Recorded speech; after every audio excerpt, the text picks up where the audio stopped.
नमस्कार। तर आजच्या व्हिडिओमध्ये मी तुम्हाला लोखंडाची कढई कशी क्लीन करायची हे दाखवणार आहे। तर ही माझी लोखंडाची कढई आहे बघा, ही खूप गंजलेली आहे। तर आपण ही कशी क्लीन करायची ते बघू। तर ही खूपच गंजलेली आहे, बरेच दिवसापासून मी नवीन घेतली, तशी वापरलीच नव्हती। तर त्याच्यासाठी मी आता हे तेल घेतलेलं आहे।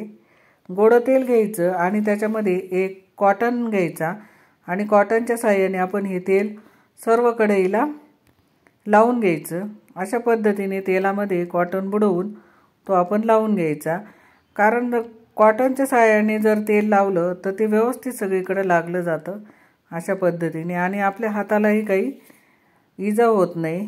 त्याच्याकरता आपण हे कॉटनच्या साहाय्यानेच करायचं। तर माझ्याकडे अजून एक कढई आहे, त्याच्यामुळे मी त्याचा वापर करते, पण ही ठेवून दिली होती त्याच्यामुळे याला गंज चढलेला आहे।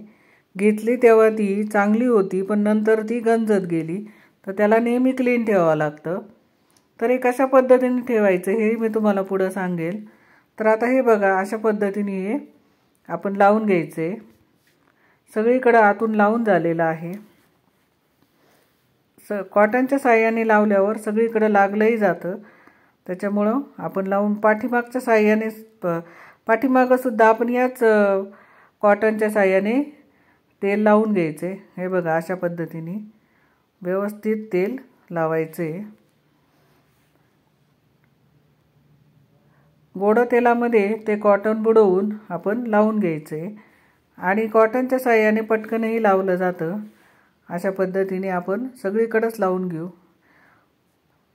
पाठीमागचा भाग सुद्धा आपला हा पूर्ण लावून झालेला आहे। आणि आता एक टिश्यू पेपर घ्यायचा आणि टिश्यू पेपरच्या साहाय्याने सुद्धा आपण या अशा पद्धतीने त्याला तेल लावायचं। जर कुठं थोडंफार राहिलेलं असेल तर या टिश्यू पेपरने व्यवस्थित अगदी लागलं जातं, हे बघा, आणि पटकनही होतं। तुमच्याकडे कॉटन नसेल तर टिश्यू पेपरने लावलं तरी पण चालेल, पण कॉटनच्या याने व्यवस्थित लागलं जातं सुरुवातीला। अशा पद्धतीने हे बघा, व्यवस्थित मी लावून घेतलंय। आता आपण ही कढई गॅसवर ठेवलेली आहे, ती गरम करून घ्यायची आपल्याला व्यवस्थित। मी गरम करून घेते आणि गरम केल्यानंतर आता आपण ही धुवून घेणार आहोत पाण्याने। तर ही पाण्याने मी धुवून घेतली आहे। आता त्याच्यानंतर पुढं काय करायचं ते बघू आपण। तर त्या कढईमध्ये मी आता मीठ टाकलेलं आहे आणि एक लिंबाची फोड घेतली आहे, त्याच्यामध्ये असा रस पिळून आपण ती व्यवस्थित अशा पद्धतीने ती घासून घ्यायची। अशी मीठ आणि लिंबू असं त्याला व्यवस्थित चोळून घ्यायचं आहे। अशा पद्धतीने लिंबू त्याला आपण घासून घ्यायचं आहे। त्याचा जो काळपटपणा आहे तो लिंबाने निघून जातो। लिंबू आंबट असते त्याच्यामुळं पटकन ते क्लीन होतंय। लिंबू आणि मिठाच्या साहाय्याने हे अगदी जोर देऊन आपण स्वच्छ करून घ्यायचं आहे, म्हणजे पूर्ण त्याचा गंज हा निघून जातो। तर अशा पद्धतीने मी त्याला लावून घेतलेला आहे। आता याच पद्धतीने आपण पाठीमागच्या बाजूला सुद्धा लिंबू आणि मिठाने क्लीन करून घ्यायचे। दोन्ही बाजूने आपण हे क्लीन करायचं, कारण पाठीमागची बाजू सुद्धा याची गंजलेली आहे, खूप खराब झालेली आहे, त्याच्यामुळं पाठीमागं सुद्धा ते लावून घ्यायचे। आणि आपण ही कड असती ती कड सुद्धा आपण अशा पद्धतीने व्यवस्थित ते घासून घ्यायचं, कारण कड सुद्धा ती गंजलेली असते, काही वेळेस आपल्याकडे राहून जातं। आता पाठीमागची बाजू पण झाली, त्याची कड पण झालेली आहे आता व्यवस्थित। हे बघा, बघू शकता तुम्ही, सर्व बाजू झालेल्या आहेत। तर आता मी ती धुवून घेतलेलं आहे, पाण्याखाली धुवून घेतल्यानंतर आता मी त्याच्यामध्ये थोडंसं हँडवॉश टाकणार आहे आणि तारेच्या घासणीने त्याला व्यवस्थित अशा घासून घेणार आहे। हे पहा, अशा पद्धतीने ते घासून घ्यायचं आहे। हँडवॉशने कसं होतं, गंज सगळा पटकन निघून जातो, आणि आपण साबण जरी घेतला तरी चालेल, पण हँडवॉशने जरा पटकन स्वच्छ होतं। तर हे बघा, अशा पद्धतीने आपण आता तारेच्या घासणीने स्वच्छ करून घ्यायचे। भरपूर कढई आपली अगदी स्वच्छ होत आलेली आहे। हे बघा, चांगला जोर देऊन ती आपण घासून घ्यायची। त्याच पद्धतीने आपण पाठीमागच्या बाजूने सुद्धा घासून घ्यायची आणि कड सुद्धा घासायला विसरायचं नाही, कारण कड सुद्धा गंजलेली आहे। आता मी ते धुवून घेतलेलं आहे, हे पहा, धुतल्यानंतर आता मी गॅसवर ठेवली ती कढई. आता कढईमध्ये मी आता सर्व बाजूनी तेल टाकून घेणार आहे. असं ते सर्व बाजूला पसरवून घ्यायचं तेल. आणि त्याच्यामध्ये आता कांदा टाकायचा आहे. कांदा चिरून टाकायचा आहे. तो खराब जरी कांदा असेल तरी चालेल, आपल्याला तो कांदा फेकूनच द्यायचा आहे. तर तो अशा पद्धतीने आपण तो गरम करायचा आहे त्याच्यात.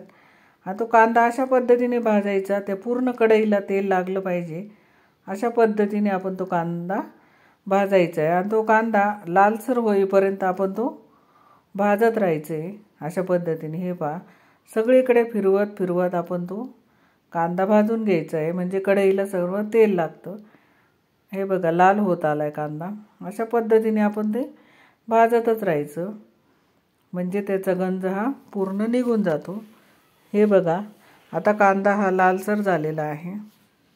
अशा पद्धतीने फक्त तेल लागेपर्यंत सर्व बाजूनी सारखं त्याला मिक्स करत राहायचं अशा पद्धतीने, म्हणजे त्याचा गंज हा निघून जातो. भरपूर आता हे लालसर होत आलेलं आहे, बघू शकता तुम्ही. अशा पद्धतीने हे सगळं आता हा आपल्याला कांदा काढून टाकायचा आहे. आणि त्याच्यानंतर आपण ह्याच्यामध्ये पाणी टाकणार आहोत. पाणी टाकल्यावर त्याच्यामध्ये 2 ते 3 चमचे मीठ टाकायचे. आणि आपण आता ह्याच्यामध्ये लिंबू टाकून घ्यायचे. आणि आपण हे पाणी आता गरम करून घेणार आहोत. कढईभर पाणी आपण ह्याच्यात टाकून लिंबू टाकायचा. लिंबाचा रसही लिंबू पिळून टाकायचं त्याच्यामध्ये. आणि अशी सालही त्याच्यात टाकून द्यायची. ना आता याला चांगली उकळी येऊ द्यायची. हे पहा, त्याला उकळी आली. ते पाणी ओतून दिल्यानंतर आपण आता ही कढई स्वच्छ अशी कपड्याने पुसून घ्यायची. हे बघा, एकदम स्वच्छ अशी छान कढई झाली आपली.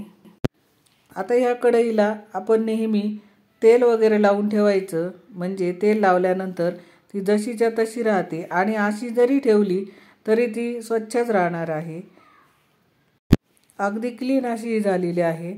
तर याला आपण तेल न लावता जरी ठेवली तरी ही जशीच्या तशी राहते. आणि तेल लावून ठेवली तरी व्यवस्थित राहते.